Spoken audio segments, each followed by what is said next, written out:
During the reign of Charles II, England was characterized by rather debauched customs. However, a time came when such liberties became a hindrance. Charles decided to become a more serious ruler and found himself between two fires: Parliament, which was eager for war with France, and the French king, who desired the dissolution of Parliament. Both sides had their interests, and the king needed money. Captain John Wilmot was a favorite of Charles II.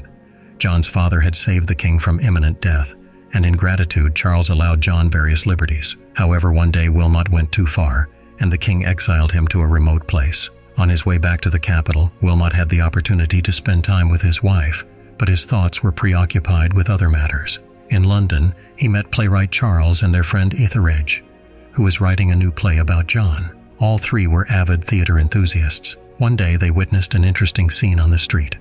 A respectable gentleman was beating his servant with a stick for stealing money. Learning about it, Wilmot intervened, and upon confirming that the servant had indeed stolen money, decided to hire him. The servant's name was Alcock. John gave him money and ordered him to buy new clothes. Later, Wilmot himself went to a tailor where he met his friend Billy Downs. They got acquainted with John, and he immediately liked Wilmot. To John's surprise, Alcock did not run away with the money but bought new clothes and was ready to serve. John sent him off to spend time with women. Wilmot himself headed to the theater, where he was warmly welcomed not only by local women, but also by respectable gentlemen. The king sat in a box across the hall and invited John to join him. Charles had recalled the Earl from exile for a reason. England was in urgent need of financial resources.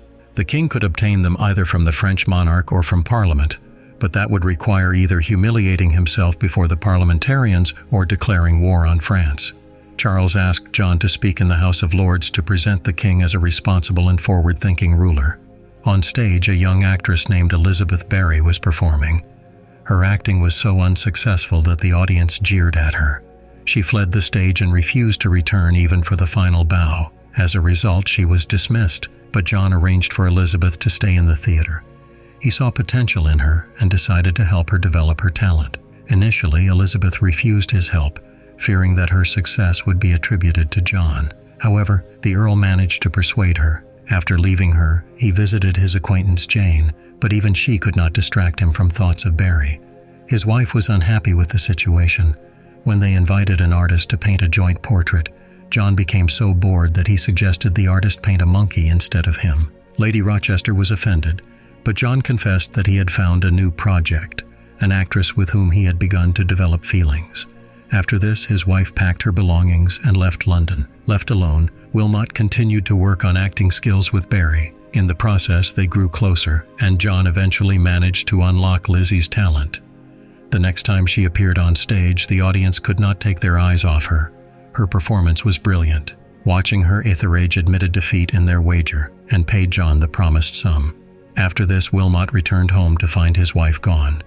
He began drinking and suffering from unrequited love for Elizabeth. Her success had distanced her from her former mentor, and Barry no longer needed John. Even when he came to her house in the middle of the night, drunk, and shouted her name, Elizabeth did not respond. One day, while John was playing cards with friends, Barry came to visit. The Earl immediately abandoned the game and ran to her. He did not regret it. After a brief conversation, Elizabeth reciprocated his feelings. Meanwhile, the French king sent a new ambassador to England, a refined monsieur well versed in the arts. Charles asked John to stage a play in honor of the ambassador's arrival. The play was meant to glorify the monarch and present him in the best possible light. In this way, Charles hoped to improve relations with France. Wilmot took on the task. Inspiration struck him, and he wrote a true literary monument to Charles II's reign. In the meantime, the king visited the theater to speak with Elizabeth Barry. He understood that the Earl might pull some outrageous stunt again and wanted to safeguard himself, as relations with European neighbors were at stake. The king asked Barry to keep an eye on John and report everything he did while writing the play. Once the work was complete, Wilmot began rehearsals at the theater. He involved all available actors and actresses, although not everyone was pleased with the content of the play. It was filled with various scenes, which was how Wilmot perceived Charles II's reign. The Earl knew it was a risky move, and simple exile would not suffice if it failed. Nevertheless, he decided to take the risk. When the king and the French ambassador arrived at the theater, The performance began. It infuriated Charles but amused the French ambassador. In France, such a production could have led to execution, so the monarch had to take the stage and stop the disgrace. Immediately afterward, John fled. The next time his friends saw him, he was ragged and had a short haircut. He looked dreadful, like a pirate who had lost his ship. Exile had certainly not done him any good. After drinking heavily with his friends, John set off in search of casual love but miscalculated. His drunken antics did not please the chief of the guards. A fight broke out during which Billy Downes was mortally wounded. However, John did not stay with his friend or help him in his dying moments. Because of this, Londoners branded him a coward. Meanwhile, the king ordered that the Earl of Rochester be found and punished.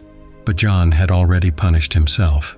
Chaotic relationships, neglect of a healthy lifestyle, and relentless drinking had turned him into an emaciated man. Wilmot, Jane, and Alcock traveled the country, selling medicinal tinctures and offering treatments for women's ailments.